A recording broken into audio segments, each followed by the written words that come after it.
Saudara, masifnya banjir di Jakarta, kemudian di Tangerang, Bekasi, dan seterusnya yang merupakan kiriman dari pintu air Katulampa.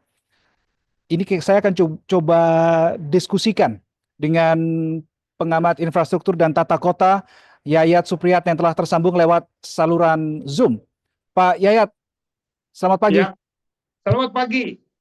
Baik, Pak Yayat, terima kasih sudah Baik, meluangkan waktu untuk ya. bergabung di Breaking News Liputan Amnesty TV. Pak Yayat, masifnya banjir yang terjadi terkait dengan ada kiriman banjir dari air Katulampa dan seterusnya. Tetapi kalau dilihat dari segi tata kota, apa yang salah di sini, Pak Yayat?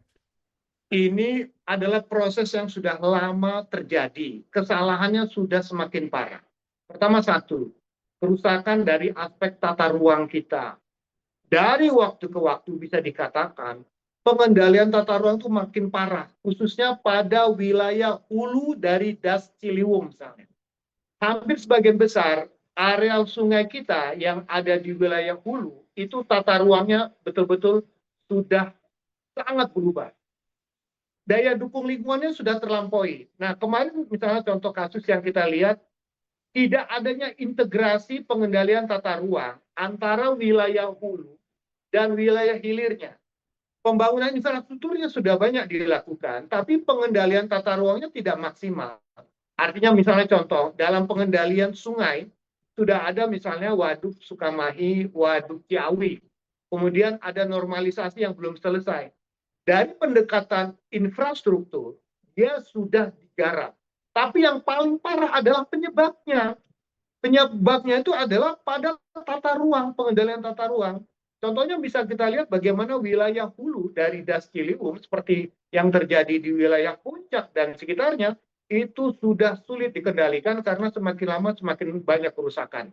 Dan saya sudah merasakan karena saya tinggal di Bogor, jadi saya merasakan dalam 2 hari hujan dengan intensitas yang tinggi dengan durasi yang cukup panjang, itu badan air sudah tidak mampu dikendalikan. Bahkan bisa dikatakan secara tata ruang banyak pembangunan perumahan permukiman itu sudah merambah pada zona-zona yang sangat berbahaya. Kerusakan Termasuk ini lingkungan. dalam arti lebih lebih karena alih fungsi kah, alih lahan atau bagaimana, Pak Yayat? Pertama penyebabnya adalah alih fungsi.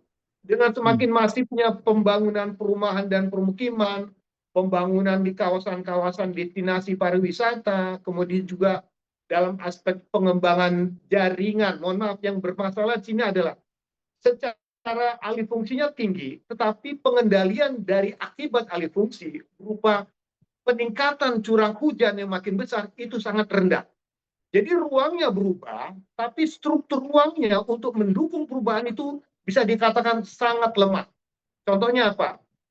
Pengendalian dalam konteks pembenahan sungai.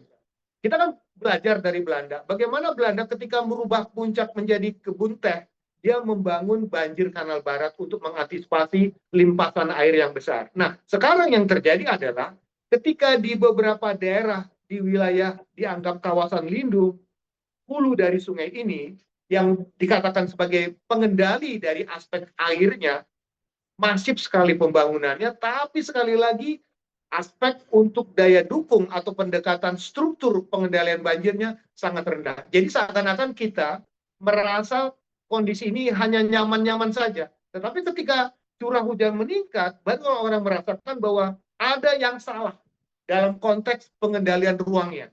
Jadi alih fungsi seakan-akan bisa dikategorikan terjadi pembiarannya. Jadi pendekatan development right dengan pendekatan property right itu kalah. Ketika property right itu atas dasar pemilikan itu seakan-akan orang boleh membangun tanpa harus mentaati tata ruang. Itu Pak yang Yayat, terjadi. pertanyaan saya begini, alih fungsi, oke, karena kita kan beriring dengan berjalannya waktu, kebutuhan untuk tempat tinggal Ya. tidak bisa dipungkiri akan bertambah karena populasi juga bertambah begitu ya. Nah, adakah celah yang harusnya bisa dilakukan? Oke, lahan ini yang seharusnya tidak ada apa-apa dialih fungsikan jadi perumahan, tetapi harus ada A, B, C, D, E untuk mencegah banjir itu terjadi, untuk menciptakan atau menjaga supaya resapan itu tetap ada. Seharusnya hal itu bisa diakali begitu tidak, Pak Yayat? Sebetulnya ada aturannya, proporsi tentang ruang terbuka hijau yang 30% harus ditaati. Kemudian dalam areal pembangunan itu harus ada zona lindung, zona untuk protek dalam kondisi tata ruang air. Yang sekarang terjadi adalah konflik antara tata ruang untuk air dan tata ruang untuk manusia.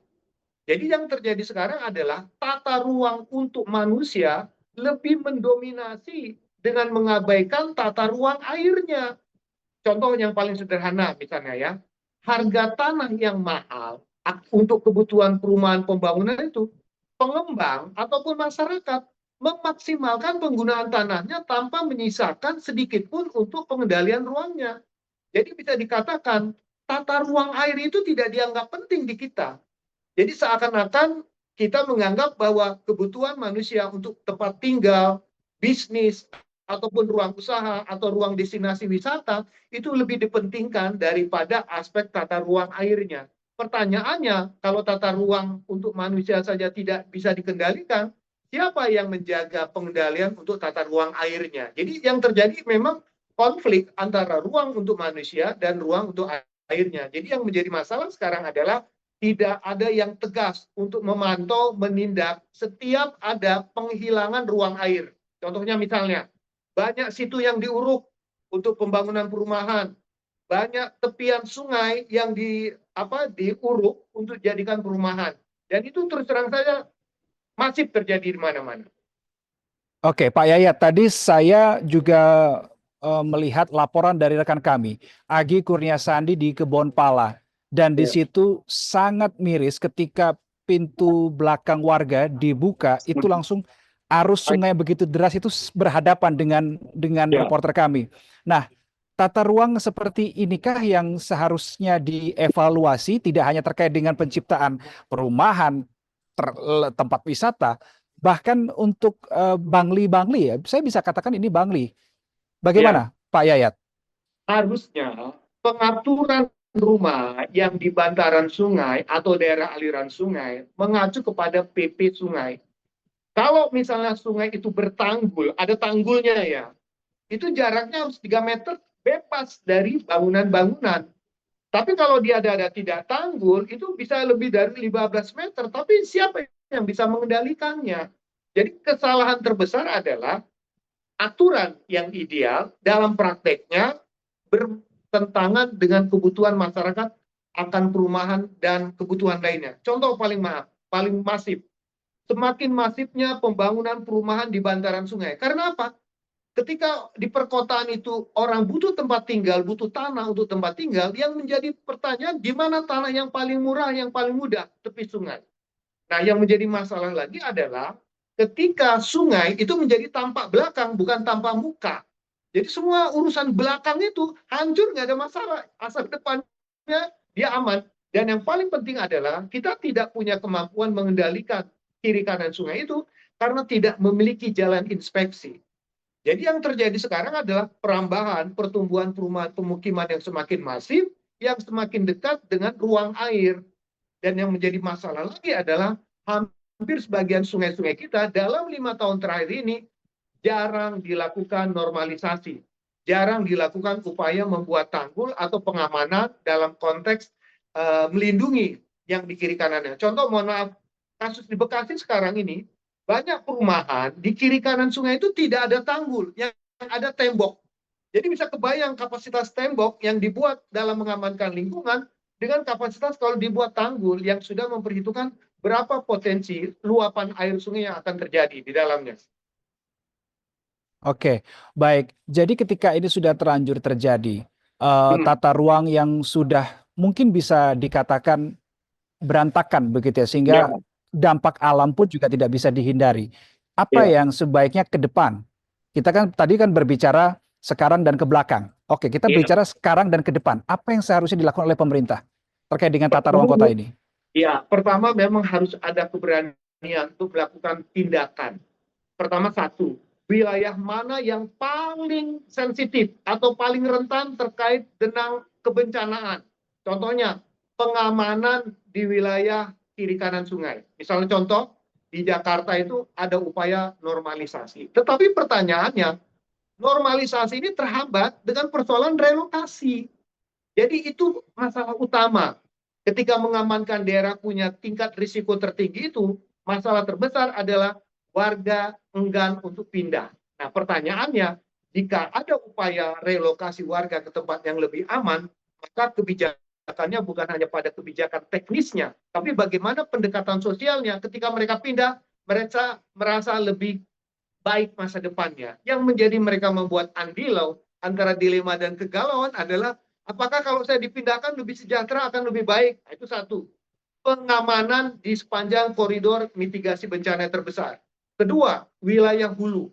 Wilayah hulu yang sekarang terdampak besar adalah menghentikan moratorium setiap aspek pembangunan apapun yang terkait di zona lindung, di zona resapan air, itu harus dikembalikan.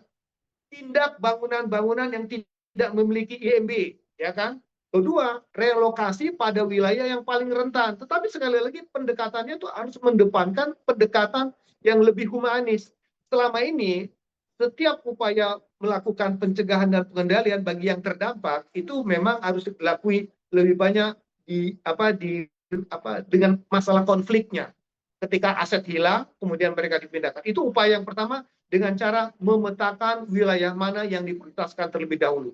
Aspek lain yang non-struktur. Non-struktur itu akan berbicara pada kebijakan atau regulasi yang harus kita perhatikan dengan upaya penindakan. Berarti tidak melakukan pembongkaran bangunan-bangunan liar. Nah, mohon maaf, kita belajar dari kasus di Puncak, ketika kiri kanan jalan utama itu dibongkar, tidak semua di daerah punya pejabat yang berani melakukan tindakan seperti itu.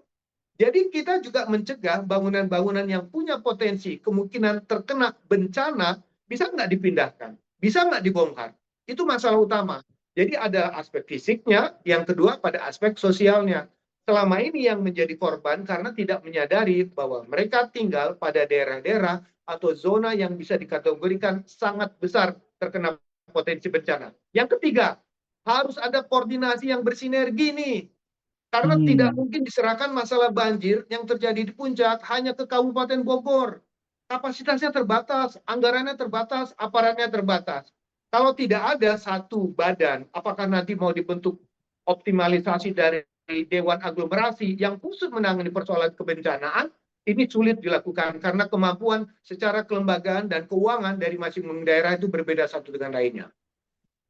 Oke, baik. Ini kan soal RT RW ya, rencana tata ruang wilayah begitu. Ya. Tadi ketika Anda mengatakan ruang terbuka hijau RTH minimal harus 30%, pantauan Pak Yayat, kalau di Jakarta, di Bekasi, di Tangerang, RTH-nya berapa sih? Sudah memenuhi 30% atau belum gitu loh? Jauh sekali, makin memprihatinkan. Sudah di bawah 10%. Bahkan Bekasi itu cuma 5 atau 6%. Jakarta itu dari tahun ke tahun nggak pernah naik lagi. 7, 8. Sekarang mungkin sekitar 7. Karena satu, memang tuntutan kebutuhan untuk perumahan pemukiman itu semakin masif. Dan kita ingat ya sekarang ini, dengan semakin bertambahnya penduduk Jakarta lebih dari 12 juta, dan Jabodetabek itu penduduknya lebih dari 32 juta. Bayangkan, 32 juta ini itu mau ditempatkan di mana? Jadi otomatis kendala terbesar adalah bertambahnya penduduk, bertambahnya aktivitas, bertambahnya ekonomi, maka terjadi konflik ini antara mempertahankan yang RTH 30% atau berubah untuk fungsi lain. Memang ada orang bilang, Pak, RTH-nya bertambah. Apa yang bertambah? Restoran, toko, dan hotel. Ini secara ekonomi RTH dalam pengertian lain, bukan RTH hijaunya. Jadi pertanyaan lebih bagus, yang bisa dilindungi, dijaga itu adalah RTH publiknya, milik pemerintah. Tapi kalau RTH yang bersifat private, milik pribadi, itu paling mudah dirubah. Sekarang yang menjadi pertanyaan adalah bagaimana mempertahankan RTH yang bersifat private. Itu contoh kasus adalah karena tidak adanya insentif bagi siapa atau yang mengelola ruang terbuka hijau. Jadi seakan-akan RTH itu hanya aturannya saja, tapi dalam prakteknya itu sulit dikelola karena tidak adanya insentif atau bisa dikatakan kapasitas anggaran pun sangat terbatas untuk meningkatkan maupun memeliharanya. Oke, berarti bisa dikatakan banjir yang terjadi saat ini adalah sebagai buah dalam tanda kutip ya, buah pahit dari salah orientasi pembangunan atau penataan tata ruang kota. Orientasinya hanya berfokus pada tadi yang Anda katakan manusia, bukan kepada lingkungannya. Ya, masalah utama itu adalah ruang menjadi komoditas. Ruang ditransaksikan. Ruang itu, lahan, lindung, dan budidaya, itu harusnya kan menjadi suatu pengendalian ya. Tetapi yang terjadi sekarang ketika dinamika ekonomi, penduduk bertambah, kota makin berkembang, terjadi ruang negosiasi antara yang dibolehkan dan tidak dibolehkan. Dan ditambah satu lagi, pada aspek penegakan hukumnya. Jadi yang terjadi Hmm. sekarang ini adalah komodifikasi ruang menjadi barang ekonomi. Sekarang kan Hmm. terlihat dampaknya bahwa ruang dikaitkan dengan pengembangan pembangunan perumahan, pembangunan kawasan wisata, pusat perbelanjaan, atau apapun yang semakin masif demi kepentingan ekonomi, tapi lupa. Dan akibatnya apa? Apa yang kita bangun harganya sama dengan apa yang kita hadapi dengan bencana ini. Jadi ketika kita membangun dan bencana itu terjadi, ternyata buah dari pelanggaran itu kita dapatkan dari besarnya tingkat kerugian atau bencana yang kita terima. Dan fakta kita lihat kan sekarang realitasnya pembangunan untuk membalikan infrastruktur yang rusak, rumah yang rusak, ditambah dengan bentang alam yang rusak, semakin lama semakin berat di tengah efisiensi dan lesunya ekonomi kita. Ini PR paling besar yang menjadi tantangan juga. Apakah investasi nanti yang kita keluarkan lagi akan kembali seperti apa yang kita hadapi pada hari ini dan hari depannya? Pak Yayat, tadi pagi Wakil Gubernur Jakarta Rano Karno bilang bahwa pengendalian banjir di Jakarta, spesifik di Jakarta itu sudah masuk PSN. Nah, Hmm. apakah ini menjadi salah satu harapan bagi Jakarta supaya bisa minimal tidak terhindar 100%, tetapi bisa meminimalkan potensi banjir yang terjadi di ibu kota? Pertanyaan lebih lanjut, kalau sudah jadi proyek strategis nasional, ini kan ada dua unsur, Hmm. intervensi pusat sama kapasitas daerah untuk berkolaborasi dengan kebijakan yang akan dilakukan oleh pusat. Contohnya misalnya, upaya normalisasi sungai selama ini menjadi proyek nasional. Tetapi kan Hmm. pusat mengatakan, kami menyediakan anggaran pembangunan daerah untuk normalisasi, tetapi persoalan relokasinya itu kan menjadi tanggung jawab daerah. Daerah, PS, ya. PSN itu tidak akan pernah efektif kalau tidak ada pola kolaborasi dan kesediaan daerah untuk bekerja sama atau melakukan tindakan untuk mendukung kebijakan-kebijakan yang dilakukan oleh pusat gitu kan. Yang kedua, Hmm. PSN itu bentuknya apa saja yang harus dipetakan gitu kan. PSN untuk penanggulangan banjir mau buat apa? Giant Sea Wall. Presiden sudah mengatakan akan dibangun tanggul laut, ya kan? Sepanjang Hmm. pantai utara Jakarta. Pertanyaannya biayanya dari siapa dan bagaimana? Kapan pelaksanaannya? Yang pernyataan dari Pak Wagub itu yang mengatakan PSN, yang kita tunggu adalah master plan-nya ada atau tidak? Nah, Di mana pertanyaannya letaknya? begini, Pak Yayat. Oke, banjir terjadi di Jakarta. Saya spesifik ke tiga wilayah ya: Jakarta, Bekasi, Tangerang. Oke. Masalahnya sama, banjir. Tetapi penanganannya sama atau ada perbedaan kalau melihat karakteristik tiga wilayah ini? Berbeda. Realitas yang berbeda itu sangat tergantung kepada ruang fiskal yang ada di masing-masing daerah. Hmm. Itu terlihat kan sekarang kan, apa infrastruktur yang sudah dibangun, ditanggulangi di wilayah Jakarta. Contohnya Bekasi sekarang. Bekasi itu, penyebab utama banjir itu adalah kapasitas Kali Bekasi yang sudah tidak mendukung ya terjadinya perubahan ruang di sekitar daerah aliran sungai. Kali Bekasi itu adalah kali utama pertemuan dua sungai, Sungai Cikeas dan Sungai Cilengsi. Dan Hmm. sungai ini tidak ditangani oleh pusat. Jadi pertanyaannya pun nanti kalau pusat itu turun, kan akan dibagi dua. Sungai-sungai mana yang menjadi tanggung jawab pemerintah pusat dan sungai mana yang menjadi tanggung jawab pemerintah daerah. Kalau di pusat itu hanya dua, Sungai Ciliwung dan Sungai Cisadane. Kalau sekarang Hmm. banjir di Bekasi saja, bagaimana dan siapa yang bertanggung jawab untuk menangani Kali Bekasi, Kali Cikeas maupun Kali Cilengsi yang sebetulnya hulunya sama-sama di wilayah Kabupaten Bogor. Jadi pertanyaannya, untuk pengendalian tata ruang, menjaga, itu kan hulu anggaran. Ya. Pertanyaannya, mari kita cek pos anggaran masing-masing daerah. apakah di APBD Kota Bekasi ada nggak penanggulangan banjir? Hmm. Kita cek lagi di Kota Tangerang, ada atau tidak? Kalau Jakarta mungkin punya budget yang cukup, tapi kiri kanan ini itu daerah yang paling bermasalah dengan apa? Dengan kemampuan fiskal dan besarnya jumlah penduduk yang semakin lama semakin padat di Tangerang dan di Bekasi.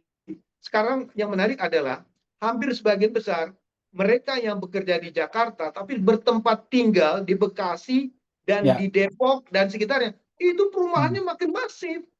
Cuman menjadi masalah ketika tumbuh perumahan dan permukiman baru, infrastrukturnya tidak mendukung karena kapasitas fiskalnya juga terbatas. Jadi otomatis memang kalau menurut saya harus ada satu penanganan yang terintegrasi untuk wilayah Jabodetabek. Kita Jabodetabek ini mungkin yang maju hanya di sektor transportasi lah untuk membangun integrasi. Tapi dalam Penanganan konteks terintegrasi itu wujudnya seperti apa, Pak Yayat? contohnya, kalau misalnya Kabupaten Bogor ingin melakukan penertiban bangunan liar di puncak yang sebagian besar mungkin tidak punya izin atau sebagian besar dimiliki oleh warga Jakarta. Pemerintah Kabupaten Bogor tidak punya budget untuk Hmm. membongkar bangunan tersebut. Dibongkar bisa. Pengalaman kita waktu zamannya Pak Jokowi jadi gubernur, ya itu kan puncak ditertibkan oleh Kabupaten Bogor dengan membongkar banyak villa.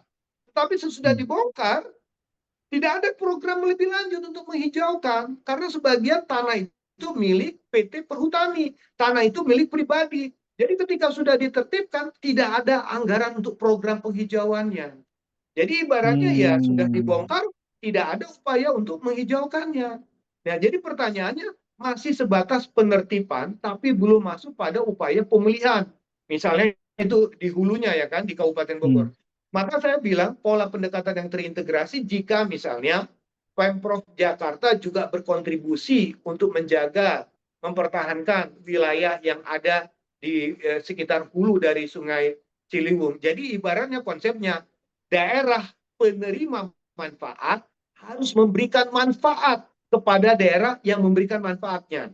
Jadi model Hmm. Jakarta menerima manfaat dari pengendalian banjir yang dilakukan oleh Kabupaten Bogor, tapi Jakarta pun minimal berkontribusi untuk menjaga, mempertahankan kawasan lindung yang ada di wilayah Kabupaten Bogor akibat keterbatasan anggaran. Demikian juga dengan di Bekasi. Di Bekasi itu, Kali Bekasi, Cilengsi, dan Cikias, hulunya ada di Kabupaten Bogor. Tapi pertanyaannya ketika pemerintah Kabupaten Bogor tidak mampu menjaga dan melindungi kawasan tersebut, ya otomatis kembalilah dampaknya. Siapa yang memulai dan kau juga yang akan menikmati dari apa yang dilakukan itu. Itu masalah Oke, pertanyaan. Pemetaan ruangnya itu harus dilakukan bersama-sama, penanganan programnya pun juga harus bersama-sama dilakukan. Seperti itu. tidak boleh ada ego sektoral. Oh, ini wilayahku, itu wilayahmu, Oh, tidak boleh seperti itu ya.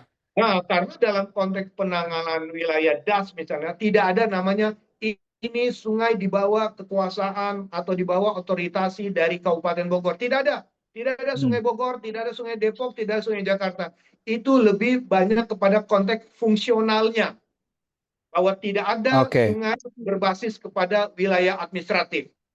Pak Yayat, tadi Anda menyebutkan beberapa kali beberapa sungai begitu. Ada Kali Bekasi, ada Cilengsi, Cikeas, kemudian ada kita juga Ciliwung dan seterusnya. Terkait dengan sungai-sungai ini bisa diakali nggak sih, misalkan dengan pengerukan, misalkan dengan mengadakan sudetan dan seterusnya? Nah, pertama begini, untuk sodetannya, yang Hmm. sodetan yang ada di banjir kanal barat yang di apa di sungai itu yang di ke banjir kanal timurnya di Ciliwung itu. Hmm. Pertanyaannya, sodetan itu ada di wilayah tengahnya, di tengah Jakarta. Tapi yang banjir sekarang itu ada di Kebun Pala, di Ya, sekitar ya, ya. Kampung Melayu, kemudian wilayah Halim dan sekitarnya. Nah, ada perbedaan yang menarik bahwa sungai anak sungai yang banjir ini di wilayah Kebun Pala sekitarnya itu kelokannya belum bisa diluruskan. Jadi berkelok-kelok. Ah, Jadi ada potensi hambatan oke. ketika air meluap dari hulu dia masuk sungai yang belum diluruskan sehingga sementara Hmm. sodetan mendekati wilayah ke banjir kanal barat yang lebih besar lagi. Jadi hambatan dalam konteks bentang geografisnya itulah yang menyebabkan banjir di wilayah Kebun Pala, banjir di Kampung Melayu, banjir tempat lain. karena belum dinormalkan kondisi sungainya. Nah, jadi pertanyaan itu Anda tadi kan, bicara normalkan nih maksudnya membongkar tempat tinggal yang berada di situ atau bagaimana? nah pertama yang dinormalkan adalah bentang sungainya terlebih dahulu. Oke. Sekarang kan sungainya misalnya secara normalnya itu harus 50 meter lebarnya, tapi Hmm. dalam prakteknya mungkin tinggal 10 meter. Dan di bentangnya tinggal 10 meter, kiri kanannya itu udah tumbuh perumahan dan permukiman. Apalagi tanah-tanah di situ seperti tanah tumbuh namanya. Tanah tumbuh yang tiba-tiba ditempati oleh masyarakat dan tumbuh menjadi perumahan dan permukiman. Disitulah menjadi persoalan besar kan, sungainya makin menyempit dan itu. Nah, kedua kasus di Bekasi. Bekasi, siapa sebetulnya yang menangani sungai itu? Balai Besar Sungai atau pemerintah daerahnya? Pertanyaannya, bagaimana upaya pengurukan dan sedimentasi itu terjadi dan dilakukan? Saya tidak tahu kapasitas keuangan dan kelembagaan yang ada di masing-masing daerah. Mengingat sungai itu kan panjang antara Kabupaten Bogor sama dengan Kota Bekasi. Nah, Mhm. sinergi. Jangan sampai Bogor melakukan upaya normalisasi, di Bekasinya tidak melakukan apa-apa. Jadi pendekatannya harus terintegrasi, tidak bisa separuh-separuh. Kan kita sudah tahu kalau di sini dinormalkan, kalau di ujungnya tidak dinormalkan, ya dampaknya tetap saja kita terima di dalamnya. Oke, baik. Terakhir, Pak Yayat. Jadi, kalau kita rangkum perbincangan kita, diskusi kita pada kesempatan kali ini, kalau kita peras lagi ke beberapa poin kecil, apa PR terdekat yang sangat mendesak untuk dilakukan oleh pemerintahan daerah, lintas daerah itu tadi, lintas provinsi tadi, lintas kabupaten kota? Pertama satu, kita upayakan pemulihan terlebih dahulu lah akibat bencana yang terjadi ini. Kedua, Oke. pemahaman kerugiannya, berapa besar implikasi dari bencana ini terkait dengan kerugian dan berapa besar biaya yang dibutuhkan untuk melakukan perbaikan dan normalisasi, bahkan revitalisasi. Itu yang pertama dulu. Yang kedua yang kita harus kaji adalah yang kita sedang tangani, apa penyebab utamanya sehingga persoalan ini selalu terulang dan terulang. Kalau di Bekasi jelas sumbernya dari sungai yang menjadi persoalannya dengan kapasitas yang terbatas. Jelaskan dulu bagaimana penanganan ini untuk 5 tahun ke depan. Ciliwung juga demikian. Bagaimana normalisasi ini bisa secepatnya diselesaikan. Jadi kerjanya itu harus ada kerja paralel dan bersama. Kemudian pertanyaan lebih lanjut, siapa yang menjadi lead-nya? Kementerian PU. PU harus melakukan pembuatan peta ruang kerja bersama. Kapan target selesainya dan bagaimana peran dari pemerintah daerah. Nanti dibantu oleh ATR. ATR itu terkait dengan persoalan pengendalian tata ruangnya. Jadi ada yang melakukan pemulihan, ada yang melakukan perbaikan peningkatan infrastruktur pengendali banjir, dan satu lagi ada terkait dengan tata ruang. Kita ini untuk mensinergikan terbelah kepada itu tadi, namanya ego sektoral itu tadi. Jadi maka satu-satunya cara adalah sinergikan kegiatan, sinergikan kebijakannya untuk jadikan satu visi bersama menyelamatkan Jabodetabek dari bencana banjir akibat persoalan tata ruang yang semakin tidak terkendali. Baik, Pak Yayat Supriyatna, pengamat infrastruktur dan juga tata ruang kota, terima kasih untuk waktunya telah berdiskusi di kesempatan kali ini. Semoga ini didengar oleh para kepala daerah dan juga pemerintah pusat ya, karena tadi Anda menyebutkan ada kementerian yang terlibat di situ, Ya, supaya banjir ini bisa segera teratasi. Terima kasih Pak Yayat untuk waktunya. sama-sama terima kasih.